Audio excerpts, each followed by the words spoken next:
Former New York Jets quarterback turned Fox Sports NFL analyst Mark Sanchez was a guest on Eric Allen's New York Jets podcast and had a great breakdown about current Jets quarterback Zach Wilson. You'll hear from the Sanchez. Then I'll give you my thoughts in today's Jake Asman show. So let's hit it and get it started. Hit it! Welcome in, everyone. My name is Jake Asman. This is the Jake Asman Show. The Jets just had one of their greatest wins in the last 20-something years, and we're going to break it all down. Zach Wilson, Robert Saleh, C.J. Mosley, Joe Douglas, Elijah Moore, Jermaine Johnson, Sauce Gardner, Garrett Wilson. I think this is an excellent pick. Some super chats, you cut the line, smash the like button down below. That's that thumbs up icon. Now, let's talk about the New York Jets.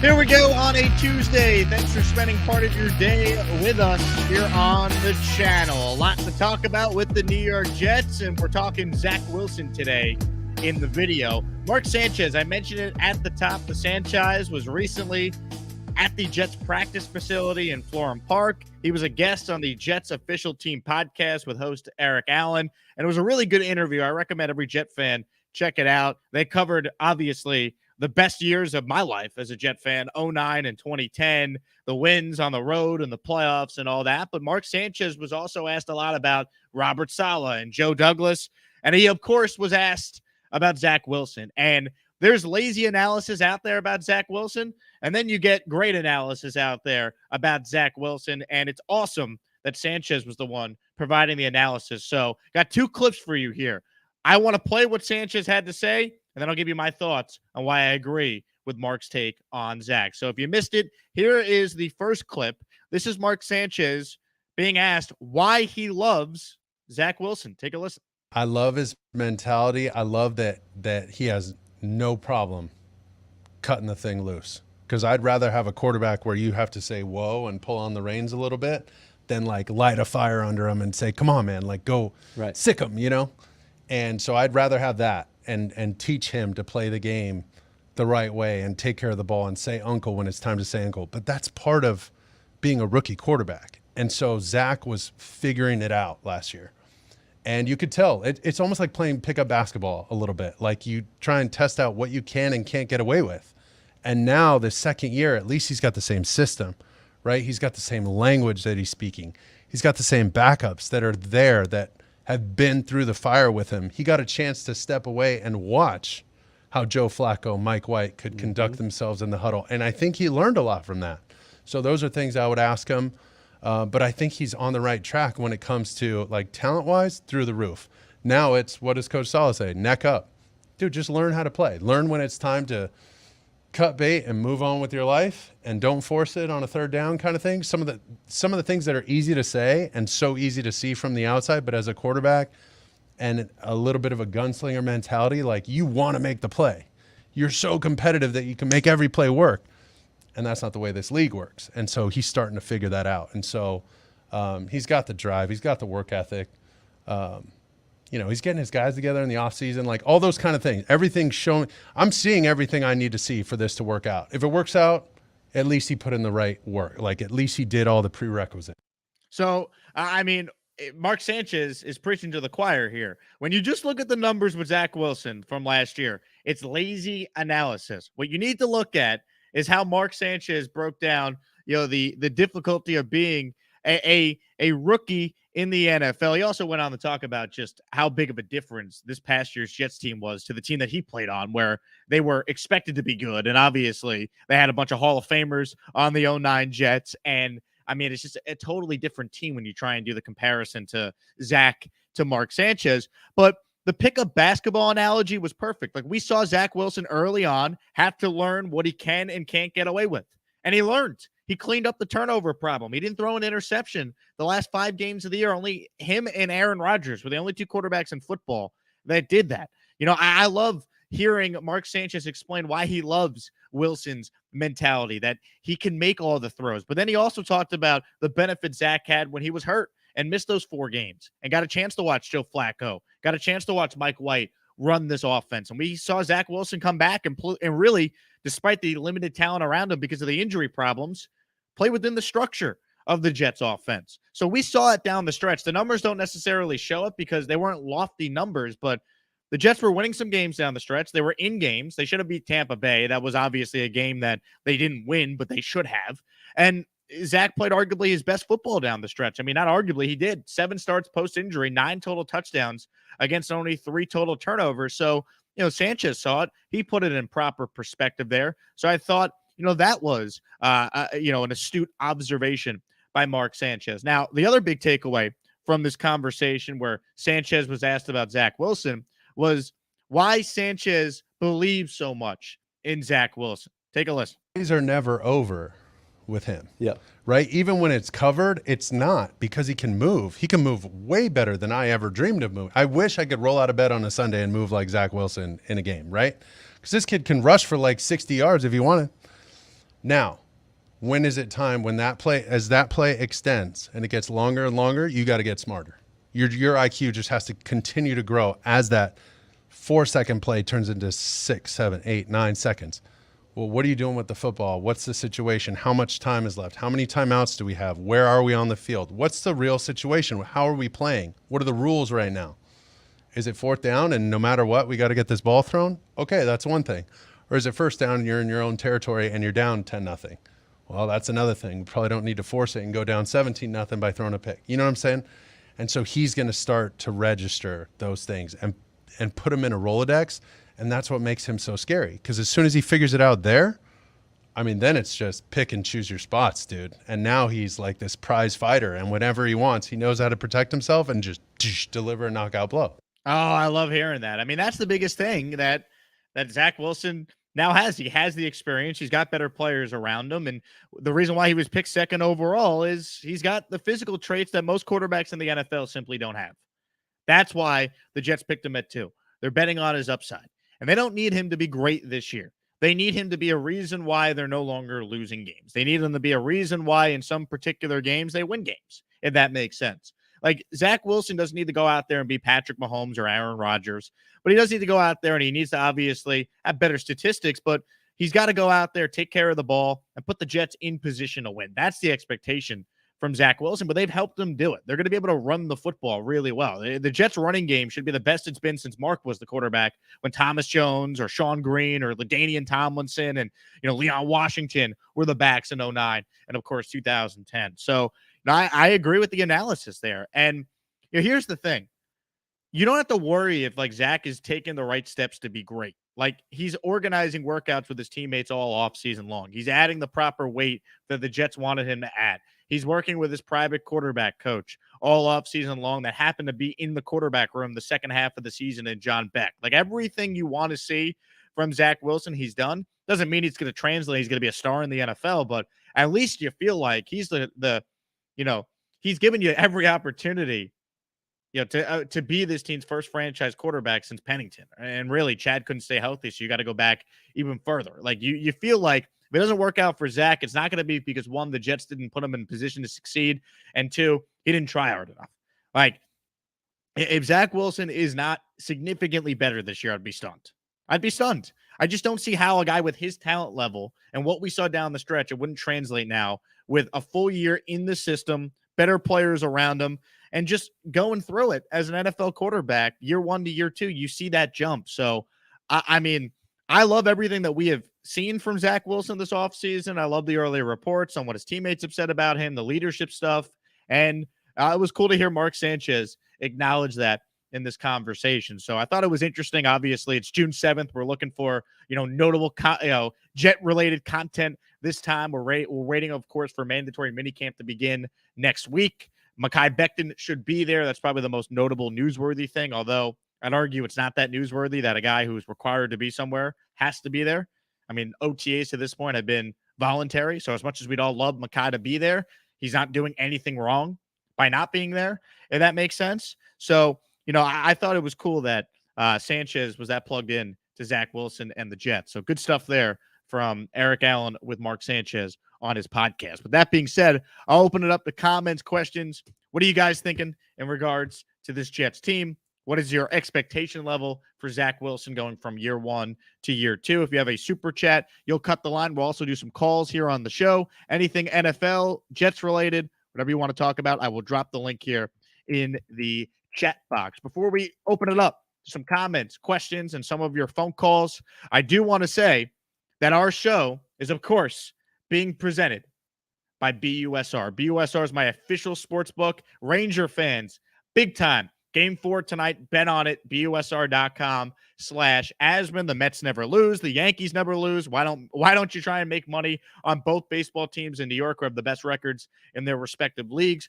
BUSR.com/Asman. We got UFC. We got boxing, any sport, future bets. I mean, whatever you want to bet on. I mean, I've been talking about BUSR for a while now. I'm glad so many Jet fans are now betting with BUSR. So check it out. It's BUSR.com/Asman. It's my official sports book. And we're going to be doing another Jets jersey giveaway at some point soon. So be on the lookout for that coming up. All right. With that being said, let's open it up now. Comments, questions, whatever is on your mind in regards to the New York Jets. Ragnar says, I love what he was saying about the roster and Zach. That, of course, is in relation to Mark Sanchez.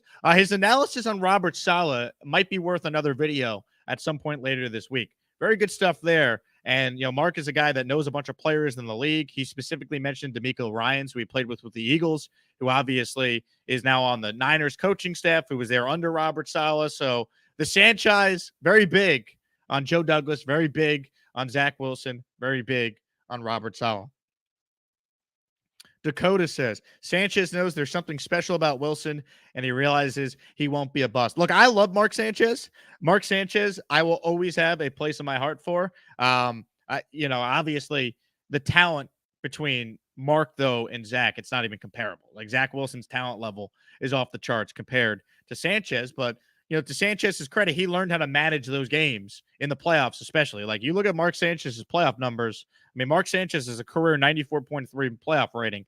Zach's got to take that next step this year where, it's okay to be a game manager in some spots. And we started to see that down the stretch. Let's hope we could see that carry over now throughout the course of a 17-game season.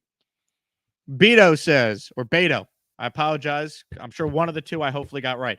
Longest 3 months. Hit the like button, guys. Love the show, Jake. Thank you so much. Yes, please smash that like button down below. It helps the channel continue to grow. And you're right, man. Longest 3 months ever waiting for the start of the NFL season. Now, I love summer. Believe me, I do.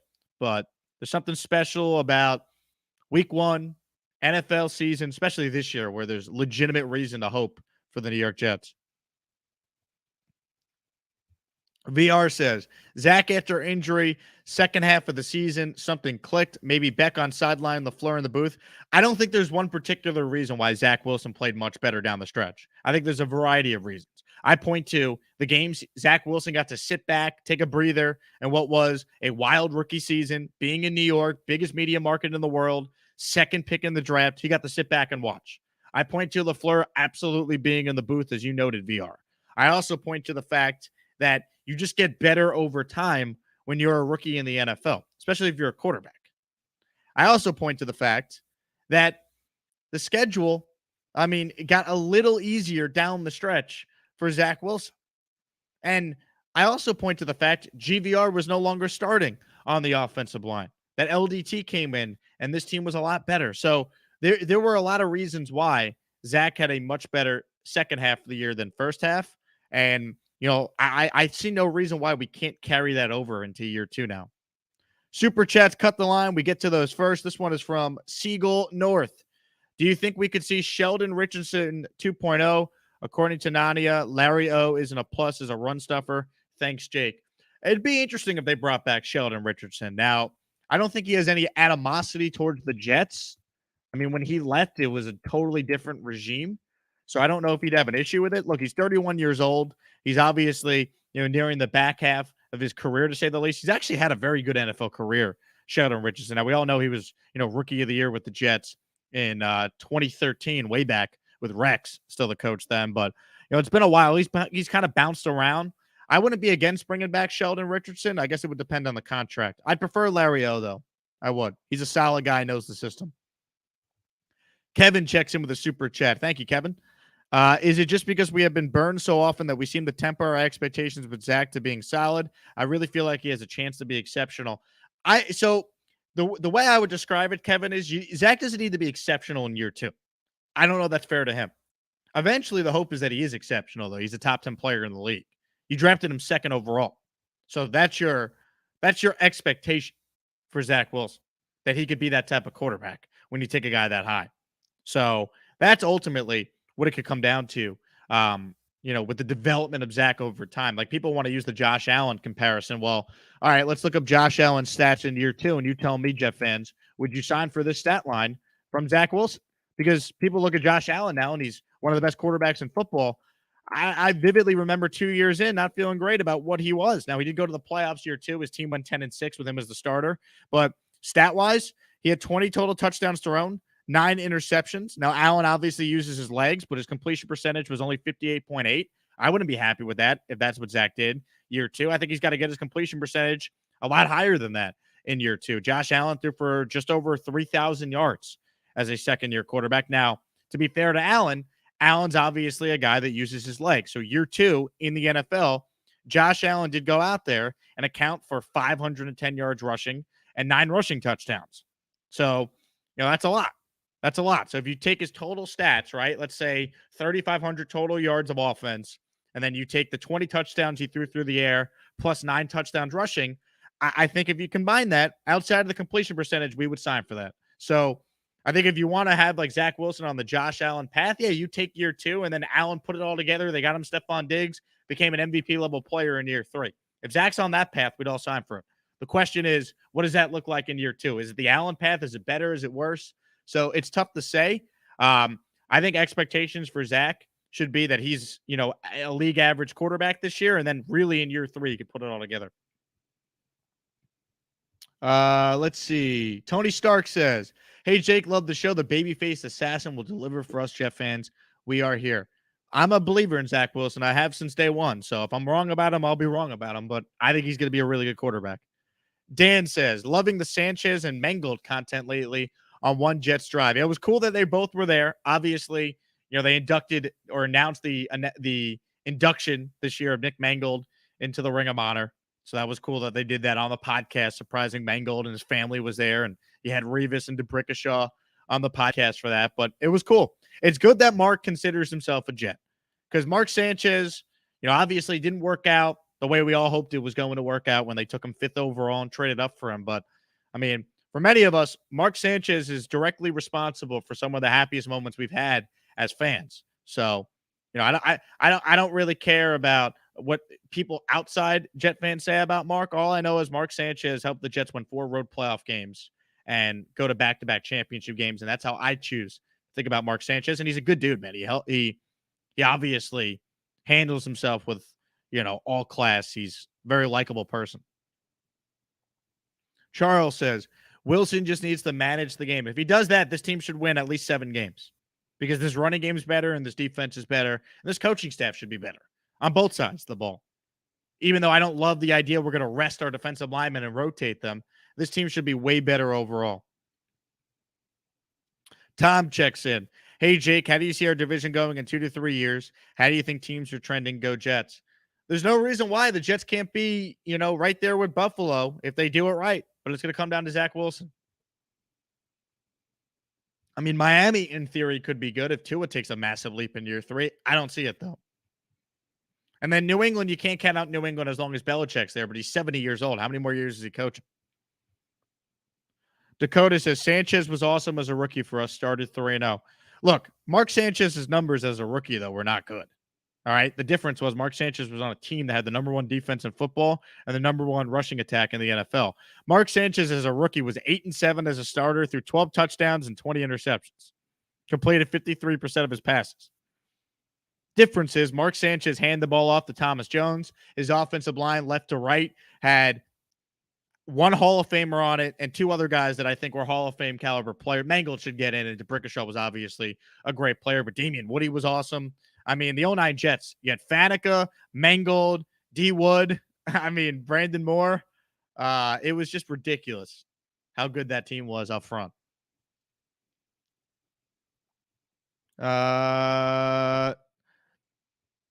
Your camera has that annoying light streak to the right edge of your face. Yeah, I don't know what's up with that. Occasionally that pops up when I try and clean the camera before I go on. I don't know. Isaac says, I'll still rock my Sanchez jersey to this day. Hell yeah. Christopher says, I wonder how Mark's relationship with Brandon Moore is. I mean, good, I hope. I don't know. The butt fumble is the most overrated play in NFL history. The Jets were getting smoked that night already. The only reason why the butt fumble is a big deal is because, one, it's the Jets and they get a ton of attention. And two, it was on Thanksgiving on a nationally televised game. If the butt fumble happened at a 1 o'clock game late in the year with the Jets already being out of the mix like they were in 2012, it's the most irrelevant play. It's not even talked about, if we're being honest. It's only a big deal because it was the Jets. It was a primetime game against the Patriots on Thanksgiving. It's an irrelevant football play. And it's stupid that those people try to define Sanchez for the butt fumble. Who cares? Who cares? They were getting crushed in the game anyway. It didn't have any consequence. You know how I choose to remember Mark Sanchez? When he went into Foxborough and beat Tom Brady and outplayed him in a playoff game. That's how I choose to remember Mark Sanchez. Boyd Green's watching. What's up, Paul? Apparently, this was the first time Sanchez had been back in the Jets facility since he retired. I couldn't believe that. Yeah, pretty cool, right? I mean, Sanchez lives on the West Coast, so I guess in theory it makes sense. When would he have made it back? But it was cool to hear Mark talk about how many people like within the Jets facility were still there, like the security people, strength and conditioning people, the receptionists. It was cool that Mark like knew all their names. It shows you what type of guy he is. Let's see. Comment, question, anything on your mind. Dakota says the butt fumble is overrated. It meant nothing. Like if it happened in a playoff game, maybe it would be something worth discussing. The play itself meant nothing. They were going to lose that game that night. They were playing the Patriots on Thanksgiving, and the 2012 Jets sucked. They were 6-10. They were awful. Takan says, second half Zach equals winning record with this squad. I tend to agree if we see second half Zach's performance against the Bucs more often. Dez says, is Jermaine Johnson's number official? I don't know if it's official yet at all, actually. I mean, in Photoshops, he's still wearing the number 11, yet at OTAs, he's been wearing 52. So I don't know if there's any Jermaine Johnson update yet. Anthony says, facts, Jake, but it's Jets fans that forgot about how Mark led us to throws. Look, the amount of comfort behind wins that the Jets had in 2010 with Sanchez as the quarterback, the throw to Santonio Holmes, to beat the Cleveland Browns, the last-second heroics against the Lions that year. How about the throw against the Texans when half of MetLife already left, thinking the Jets didn't have a chance, and Sanchez got him down the field with a bomb and then won it with the throw to Holmes. I mean, the drive to help beat the Indianapolis Colts in Peyton Manning's last ever game, that year with Indy. I mean, obviously it was set up by the Antonio Cromartie return because of Mike Westhoff's special teams unit. But Sanchez made the throw to Braylon Edwards that put the Jets in field goal range for Nick Folk to send the Jets to New England the following week. I mean, there were a lot of playoff moments. By the way, the Jets win the game against Pittsburgh if they get the ball back in 2010. I've never been more confident. Sanchez played arguably the best half of football we've seen from him. It's forgotten because we all know what happened. The Jets lost the game, and they didn't show up going down 24-0 in that football game, whatever it was. But second half, AFC Championship game, Sanchez, if he gets the ball back, they win the game. I've never been more convinced. The Jets defense gets off the field, they win the game. So I think Mark Sanchez was a better quarterback than some give him credit for. I'm not going to sit here and tell you he was great. He wasn't. But he's a good dude. He represented the Jets well. And he helped lead this team to a lot of wins. And they haven't been back to the playoffs since he was the quarterback. Ranud says Sanchez was better than Zach Wilson will ever be. See, that I just think is absurd, but you do you. Mark Cole says, tight ends will make Zach's life so much easier. Yeah, I agree. And the Jets have added, 100-plus catches and almost 1,000 yards of offense to that tight end room alone. Johnny Appleseed says, if we're holding our breath for a great second half of the season to have a respectable season, how sad. No, they have to get up to a decent start. So when the schedule does soften up in the second half, you're in position to make a run. That's the goal. Can the Jets be 4-5 at the bye week? If they are, they're playing meaningful games in December and January. Based on their opponent's winning percentage from last year, the Jets have the fourth easiest finishing stretch. And they could find a way to be 2-2, 2-3, first 5 games of the year. They're going to have a chance. The Jets' first 5 games, can they go 2-3? I don't think it's crazy for them to win one of their first 2 home games, either against Baltimore or Cincinnati. I don't think it's crazy for them to find a way to win one of their first 2 road games against the Deshaun Watson-less Browns, in all likelihood, or Mitch Trubisky / Kenny Pickett in week 4. Can you go 2-2 through the first 4? I don't care how you do it, but can you go 2-2 through the first 4? And if you do that, you get Miami at home in week 5. Can you beat Miami at home? You better if you're serious about being an improved football team. I don't think it's crazy.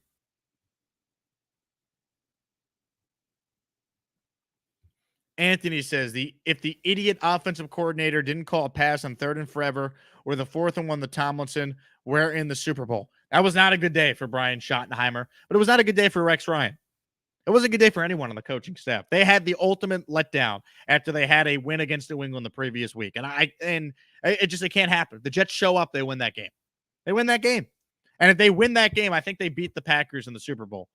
I've always felt that way. I mean, they played them tight in the regular season. I think they lost 9-0 because the offense was anemic. But you can't tell me that the Jets don't beat a 10-6 Packers team in the Super Bowl after they went through Peyton Manning, Tom Brady, and prime Big Ben in 3 consecutive weeks. I've always felt 2010 was that's the best team that I could recall in my lifetime as a fan of the Jets. Obviously, I'm not old enough to truly remember 98. Siegel Nord says, and this is a super chat, so thank you, Siegel. Do we need a little more cap room for flexibility? And if so, does Rankins get cut? I don't know if they're going to cut Rankins. It seems like they like Rankins. They always could restructure a couple contracts here. The Jets have enough cap space to do whatever they want. Anyone who's telling you, but what about the cap? The cap is fake. Have you seen what the Rams have been doing? I'm not worried about the cap. If the Jets want Larry O or Quan Alexander or both, I believe they have enough money to sign both of them. Daniel says the comebacks in 2009 were epic. 2009 and 2010, the comebacks were epic. I mean, 2009, there were some incredible wins. I mean, the whole reason the Jets getting into the playoffs in 2009 was absurd. Where Rex thought they were dead after the Falcon game, and then, thank you, Jim Caldwell, for resting Peyton Manning. Curtis Paytner comes in. Jets went out, beat the Bengals at home, beat them in the wild card round, and off they go to San Diego. Doug Hurst says, the sack, fumble, touchdown in Pittsburgh was the game. Needed to kneel it instead of the Hail Mary. That was just an absolute backbreaker, Doug. You're right. That was brutal. There are also a couple dropped. I believe Kyle Wilson, the immortal Kyle Wilson, had a wonderfully dropped interception in that AFC Championship game, if I recall. I basically have avoided watching the highlights from that game for, I guess this was January of 2011. I have not watched that game since. I have seen the occasional highlight pop up of the Sanchez throw to Santonio Holmes, the bomb on the bootleg. But other than that, I have avoided watching that game like the plague because it's too painful. Eduardo says Zach Wilson flourished at BYU because of his tight ends. He also had some pretty good weapons, and Zach was also elite in college. But I think that I agree with your point. The tight ends of the Jets added is going to help. Nick Russo says 311 in the room and only 89 likes. Hit it. That's right. Hit the like button. And more importantly, subscribe to the show if you're a Jet fan that wants daily Jets content. I see someone says Brady Quinn is a clown. I think his opinion was clownish. I don't know him personally. Evan says, Jake, do you want to bring in Julio Jones? No. Quan Alexander and Larry O before week 1. I would take Quan and I'd take Larry. Julio Jones, I think, is washed. Julio Jones, I mean, he doesn't fit. Where's he playing? Pat Riley's watching. Pat, shouldn't you be doing push-ups? Didn't you challenge a Miami Heat beat reporter yesterday to a push-up contest? Zach Wilson has the same birth date as Tom Brady. Just 22 years exactly separates them. I did know that, Pat. I don't think it has any correlation on the type of quarterback, though, that Zach Wilson will be. Daniel says, beating Manning, Brady, Roethlisberger, and Rodgers to win the Super Bowl would have been one of the greatest accomplishments in league history. It would have. But unfortunately, the Jets decided to not show up in the first half against Pittsburgh. Nick says, the Jets almost went to 2 straight Super Bowls with Mark Sanchez. That's right. But to be fair to Sanchez, he was definitely a passenger on those regular season teams. In the playoffs, if you look at Mark Sanchez's playoff statistics, he was a different quarterback. He was 4-2, obviously, all on the road. But he threw 9 touchdowns, only 3 interceptions. His completion percentage shot up to over 60%. And his quarterback rating was 94.3. All right, so I'm not going to sit here and tell you Mark Sanchez was the reason why the Jets won all 4 of those road playoff games. That'd be naive and silly of me. But he wasn't, the Jets didn't win those games in spite of him. They won regular season games plenty of times in spite of Mark Sanchez year 1 and year 2, especially when he was a rookie. But what rookie quarterback doesn't struggle right away? The vast majority do. So when we got to the playoffs, though, Sanchez, to his credit, played really well. And the numbers backed it up, and the eye test backed it up. He made plays. Arkham says, Mark was a beast in the playoffs, no doubt. Look, I don't need to be the Sanchez defender. My days of doing that have long ended. Back in high school, I used to have to defend Mark Sanchez to the death of me.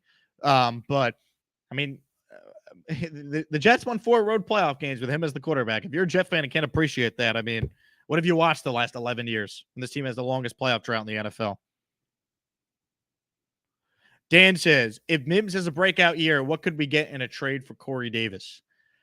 Look, I don't think they're going to trade Corey Davis. His contract is no longer guaranteed after this year. So I think they would just easily cut him and clear the cap number.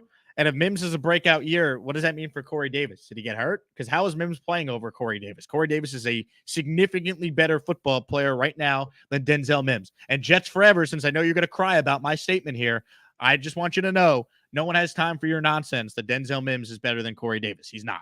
I will root like hell for Denzel Mims to be on this team and play great when he's out there, but the Jets themselves don't believe in Denzel Mims. All right, so he's got to earn the spot. They're not handing him a spot.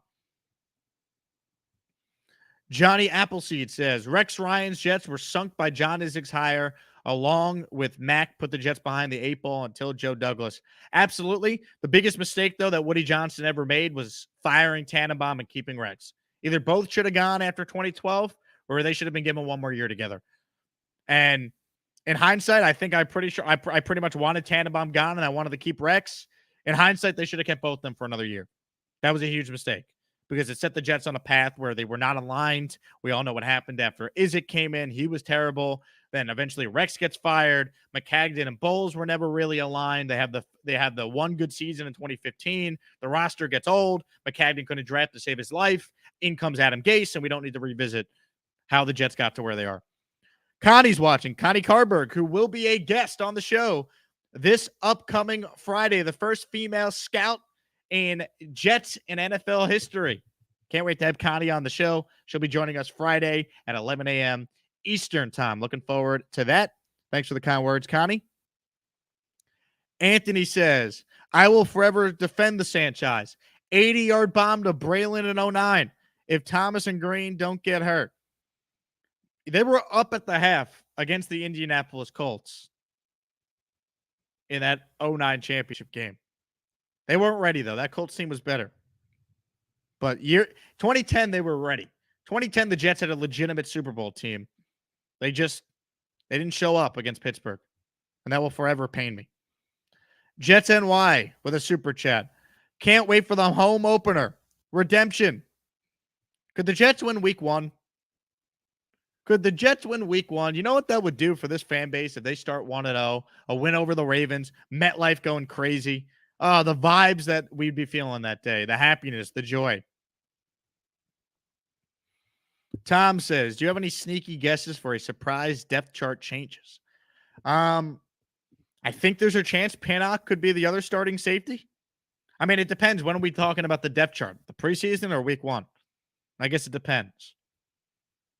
I mean, the Jets are going to try and make it seem like Sauce Gardner is not going to be given a guaranteed starting job. So I'm here to tell you that's not true. Sauce will start week 1, but I think it's pretty obvious. Mark Cole says, Jets have upgraded at almost every position. Tough to figure out how good they could be. I mean, the league they're in is very good. The schedule early on is difficult, but this team has no excuse. They got continuity, second-year coach, second-year quarterback. Find a way. Find a way.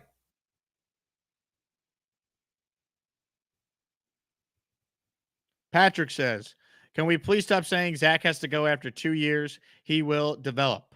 I've never said that. I've said Zach Wilson's got to take a significant leap from year 1 to year 2. But gun to my head, is Zach Wilson the quarterback in 2023? He is. He is. Nick says, the Browns must be the most dysfunctional franchise I ever saw. See, here's the thing, though. They're not. They're not. The Deshaun Watson stuff is ugly right now, but I hate to say this, but if Deshaun Watson comes back and eventually plays for them and is really good, it's not going to – people are going to look the other way because that's what we do in sports. But I do think Deshaun Watson's going to get a massive suspension for the first time. I think it could be a year. I always felt it would be 8 to 10 games. I think now it could be a full year. But the reality is the Browns made that move knowing full well that, yeah, the PR backlash is going to be excruciating. But eventually, he's really good at football, and he's going to help them win games. So we'll see how it plays out. The Browns roster, though, is incredibly talented. And I do think if Deshaun is suspended for a full year, they'll make a move for a quarterback. I bet you they trade for Jimmy Garoppolo if Deshaun's suspended. I cannot see the Browns going into the full season, going with just Jacoby Brissett. So from a Jets perspective, honestly, you probably want to see Deshaun get only 10 games. Because if it's 10 games, maybe they just stick with Brissett. Or 8 games, maybe they just stick with Brissett. If it's a full year, they probably make a move for a quarterback. And if that happens, that obviously means it's a better quarterback you're facing week 2 now instead of Brissett, who's a career backup. Cyber says, Jake, what's the biggest story heading into training camp? It's a great question, Cyber. I mean, it has to be Zach Wilson, no? It has to be. How does he look going from year 1 to year 2? We're not going to truly know until the games matter. Judging a quarterback based on practice seems very silly, but it's all about Zach from year 1 to year 2. If you want another storyline, I mean, how do the rookies look? The Jets are relying on big things from this rookie class. So it's Zach and the rookies are probably the top storylines. And a third storyline would be, how do the guys that were injured last year look coming back from injury? Most notably, how does Carl Lawson and Mekhi Becton look? You know, honestly, I'll rearrange the storylines. I say number 1 is Zach. Number 2 is Becton. Number 3 is the rookies.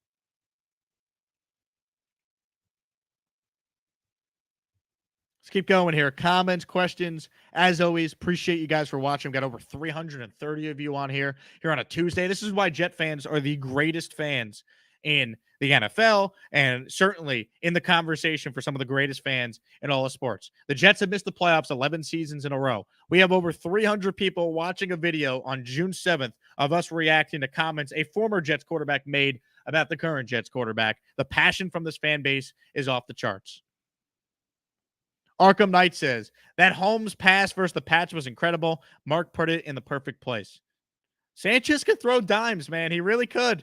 How about the throw that he made to Holmes to beat the Texans if you want some regular season throws? I mean, some of the throws he made on the run out of the bootleg, Mark Sanchez was always on target. He was a better quarterback, I think, than some give him credit for. Nick says, I agree with that, Jake, on most of your takes. You're absolutely right about Sanchez. Most of the time they won in spite of him, but he made some big boy throws in the playoffs. They don't beat New England without Sanchez. They don't beat the Colts in the wild card round without some of the throws Sanchez made. You know, I'm not going to sit here and tell you the Jets put up, you know, an insane amount of points in that Colts win. They won 17-16, I believe, was the final score that night. But Mark, with the game on the line, usually came through for the Jets. There's something to be said for that. And as Christopher says, Sanchez GQ cover, hot. The ladies loved Mark Sanchez. He dated Kate Upton before Justin Verlander did. I'm pretty sure he dated Meadow Soprano as well. Jamie Lynn Siegler. VR says, Whitehead was talking up Pinnock at safety. Pinnock's got some skills, man. The question for him is how quickly can he adjust to being a safety? The guy played corner his whole life. Now he's being asked to play a new position. Tom says, excited to see Pinnock. Me too. Me too. I thought he played reasonably well down the stretch last year. Christopher Sullivan says 0-2 Jets were great. Chad at quarterback and just choked against the Raiders, but I thought that was a Super Bowl run. Yeah, that 0-2 team was a ton of fun, man. That was the you play to win the game year with Herm. I just saw a video yesterday that one of the like Jets history Twitter accounts put out. It was of the Fox broadcast, Jets Packers last week regular season at MetLife, and it was when the people at MetLife learned that the Jets were playing for the AFC title because the Patriots beat the Dolphins on a last-second field goal. Remember that? And then MetLife, or not MetLife, it was Giant Stadium went absolutely bonkers, and it was a party. I mean, the Jets destroyed Green Bay that day. They won 42-17, but that was 0-2, Week 17. I mean, just crazy.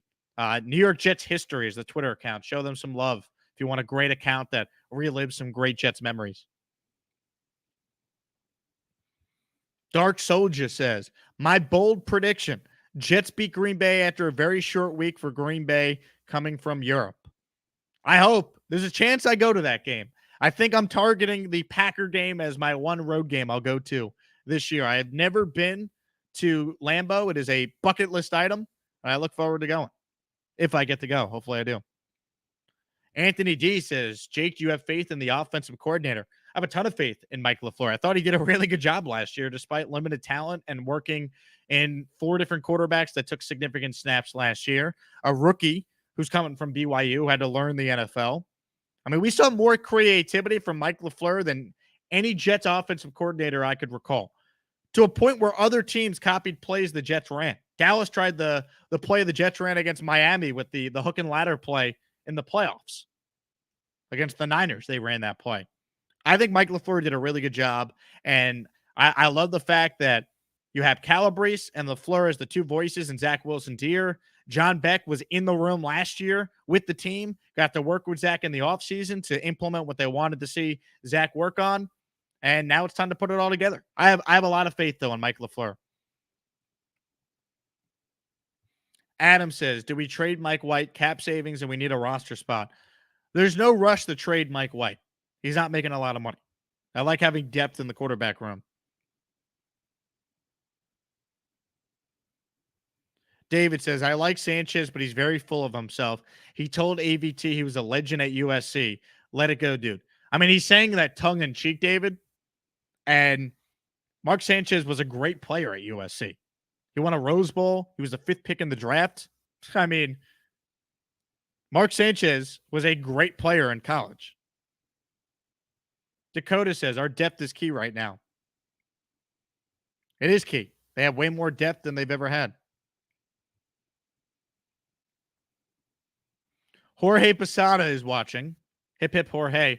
Jake, if I had a sister, I'd let you date her. Thank you, Jorge.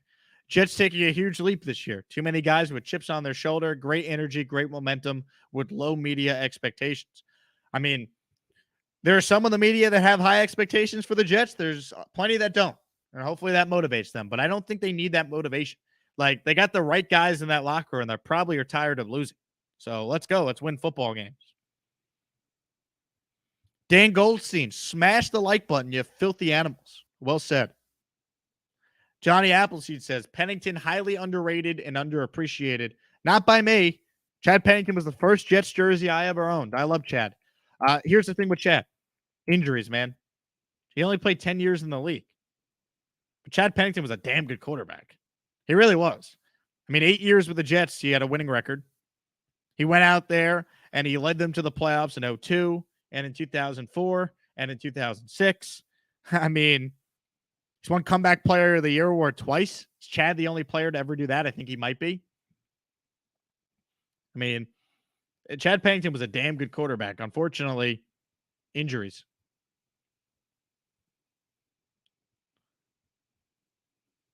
Mimeo says Mike White can come off the bench and win. So could Joe Flacco. I have a good depth in the quarterback room.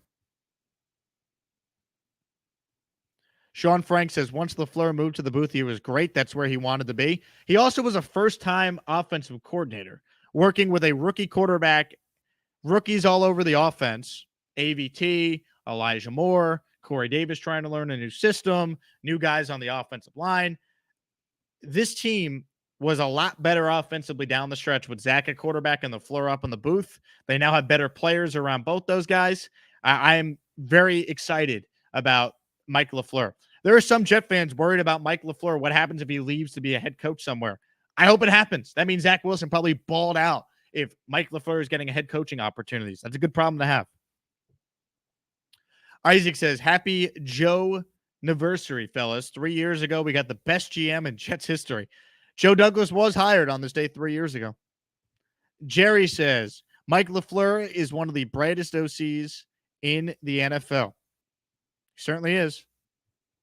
Certainly is. I'm encouraged.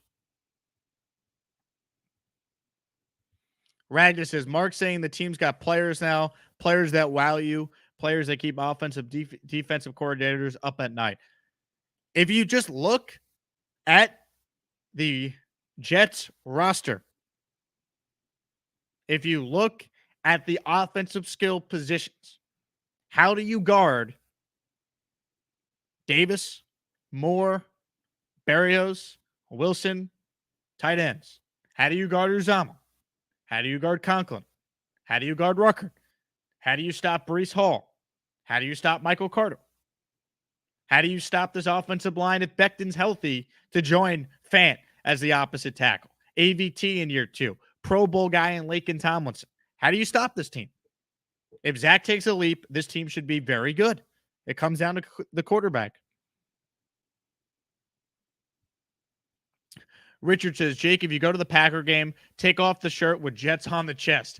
I don't know if I'll do that, Richard, but I will proudly be rocking Jets gear at Lambeau if I make it to that game. Chris says, the 98 team was different, especially with Parcells and Belichick. We felt unstoppable. Why didn't Elway retire after the Packers Super Bowl?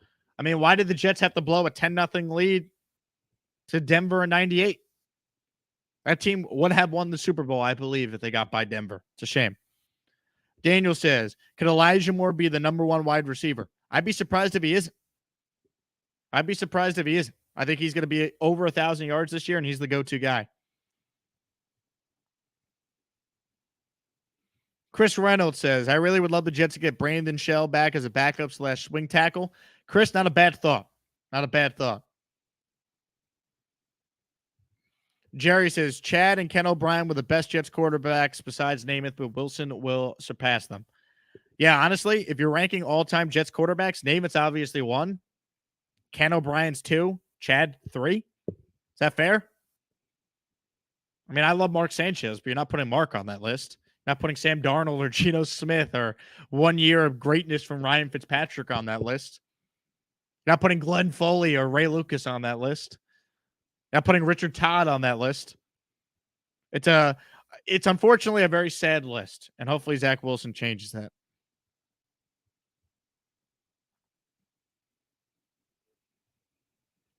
Sanchez was good with the Jets before the team self-destructed. Look, he was a game manager with the Jets in the regular season. He had some phenomenal moments in the playoffs, as we all know. The issue for the Jets was it wasn't sustainable what they were trying to build. When they lost good players, when they lost high-character guys, when they replaced Jericho Cotchery with Derek Mason, when they add Plaxico Burress to the team, when they paid Santonio Holmes that contract and he no longer was the same guy. Like, they had their run, and because Mark Sanchez got that contract and then didn't live up to being a franchise quarterback, the team wasn't as good around him anymore, that it became a problem. It fell apart.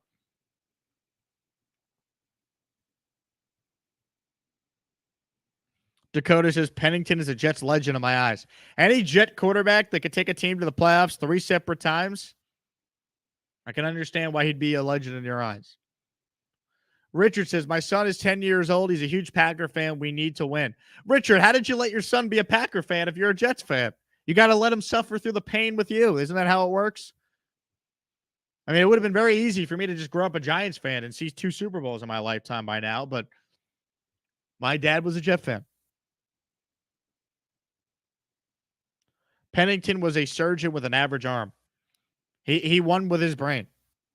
If Zach Wilson had Pennington's brain, the Jets would have the best quarterback in the NFL because that's how smart Chad was. And Zach obviously is physically gifted. If we combine Chad Pennington's brain with Zach Wilson's, athletic ability, and we'll take name its arm, we have created the best Jets quarterback in team history. We have created one of the best quarterbacks of all time. Pennington's brain, name its arm, Zach's athletic ability. Chris says the biggest mistake was Tebow. It tore them apart. It started to tear them apart before Tebow got there. I mean, 2011, they were 8-5 and choked. And you had the issue with Santonio Holmes in Miami. Boomtown 89ers. No love for Vinny. Favre was there as well, solely based on talent. Look, Vinny was awesome, but I mean, Vinny had one great year with the Jets in 98. It was a great year, but he never had that type of year again with the Jets. And Favre played 1 year. They were 8-3. They had the win against the Titans. They went into New England on that Thursday. The 08 Jets were an outstanding team until Favre got hurt. Anthony says, stop it. Ken O'Brien's not 2. Sanchez won when it counted. Look at Ken O'Brien's numbers and come back to me, Anthony. Calvin says, Vinny Testaverde. I love Vinny T, but come on. Knob says Rex was a cancer. Rex was one of the great coaches this franchise has ever had. All right. I love Rex Ryan. Mamelo says Pennington was a playmaker. Yes, he was. Chris says, I'd argue that Adam Gase did more for the Jets than any coach outside of Parcells and Rex. He's the reason we have Joe Douglas and not McCagnon. It'd be nice if we could say that a year from now after the Jets, have a 10-7 season and make the playoffs. But I agree. I do like Joe Douglas, and indirectly the failures of McCagnon combined with Gase led us to Douglas. But there's been a lot of losing to get us to that point.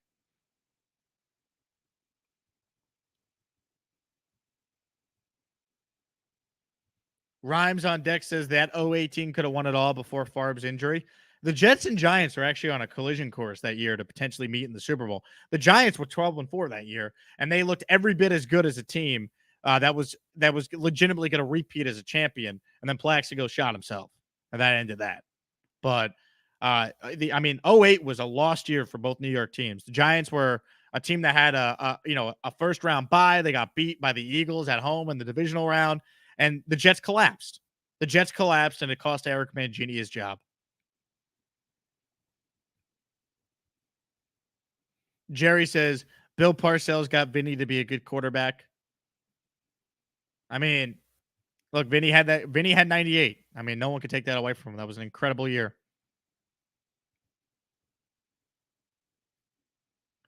Joe says, Pennington was great until the shoulder. Rex was king. Favre traded, I hate.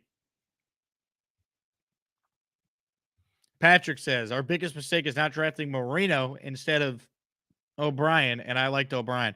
Yeah, I mean, you're right. There's nothing else I could really add to that. Thankfully, I didn't have to live through that because I wasn't born yet. But, I mean, the older Jet fan did. And that's why there's scars on many of your bodies who were around during that time. Boomtown 89er says, Jake, what set you down the path to becoming a Jets fan? Well, I grew up on Long Island. I would go to Hofstra every summer for training camp. My dad and my grandpa had season tickets at Shea Stadium. My dad's favorite player was Joe Namath, passed down to the family. Thankfully, my dad was not a baseball fan, because if he was, I would have been a Met fan. So thank God I'm not. Now, I know the Mets are great now, but I'll gladly take being a Yankee fan any day of the week. Kyle says, do you go to every Jets game in Texas? The Jets have only played in Texas one time since I moved down here almost 4 years ago, and that was last season. I went to NRG Stadium and watched the Jets and the Texans play, and the Jets won that game. If they played the Cowboys at Jerry World, I'd go, and they're obviously not coming back to Houston this year. So I've lived in Houston almost 4 years. July will be 4 years I've lived in Houston, and I've only been to one Jets game in the state of Texas.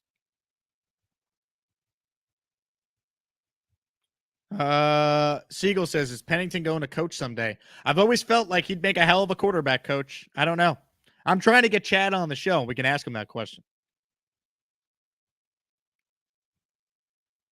Let's see.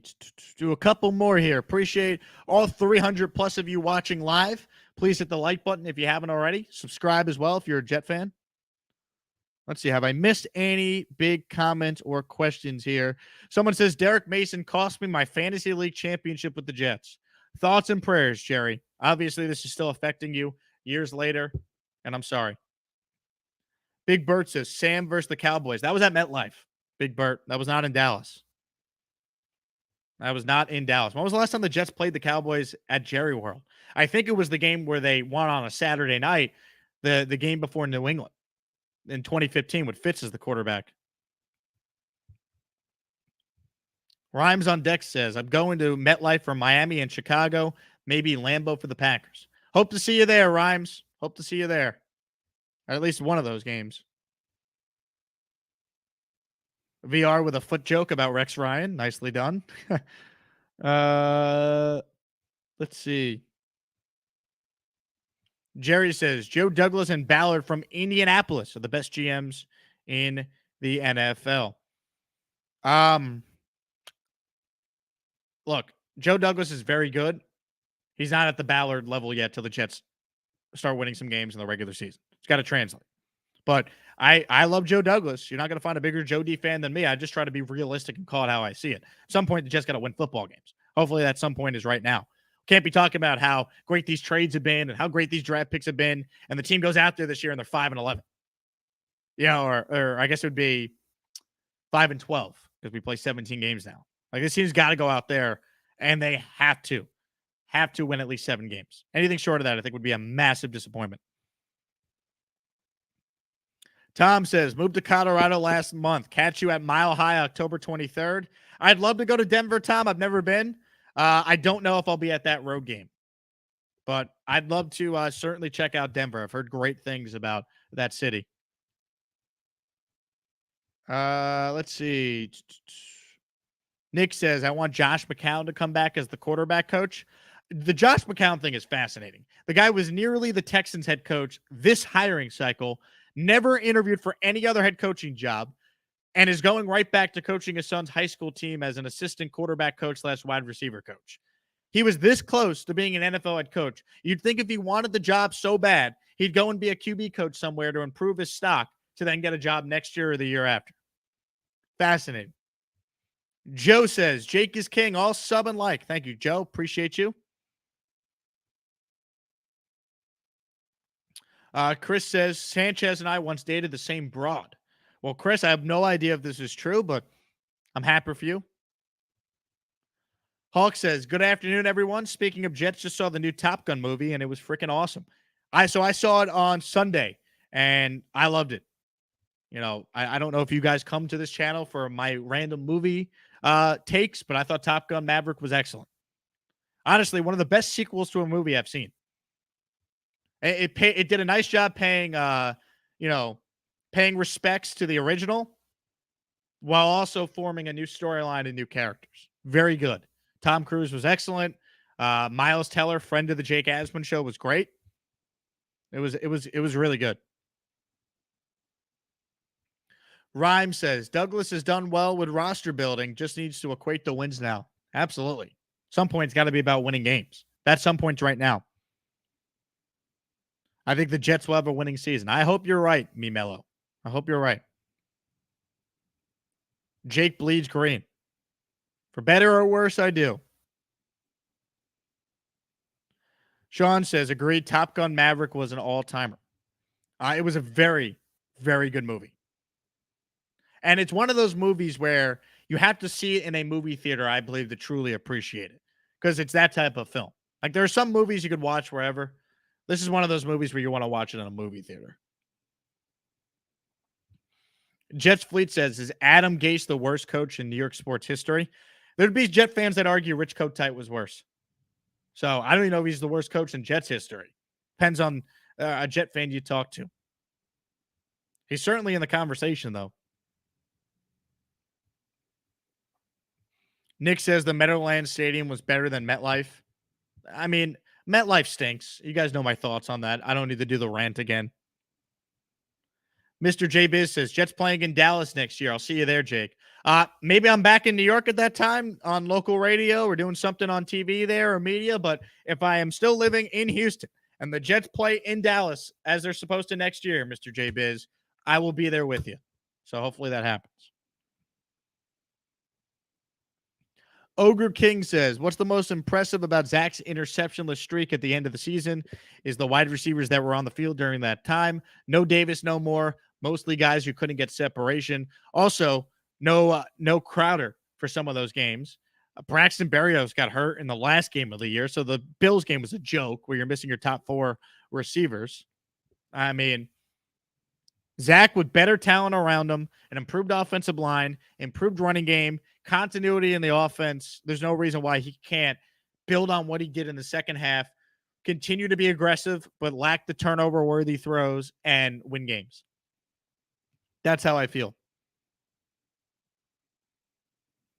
That's going to do it for me today. I appreciate all of you for taking the time to watch. Hey, do me a favor. If you like the Jets, hit the subscribe button. It takes a second to do on the right-hand side of your screen. By doing so, 1, you help the channel grow, but 2, anytime we post a video, it will come up first thing on your homepage, so you'll never miss an update regarding the New York Jets. Also, to the 300 of you watching, I can't thank you enough. Please click that thumbs up icon down below. It's the like button. The reason why all your favorite YouTube people ask for likes is because the algorithm on YouTube rewards content creators that get likes, comments, total viewership. But the likes helps more people see your channel. Like many of you probably discovered my channel in the first place because someone before you liked the video. So it came up on your home feed or under your recommended like videos. So appreciate the support. Thanks for helping making this channel one of the most successful Jets YouTube channels out there. Can't thank you all enough. My name is Jake Asman. This has been a Tuesday Jake Asman show. We'll be back with more content throughout the week. As always, go Jets, and I'll talk to you guys soon. Have a good one, everybody. Go Lightning.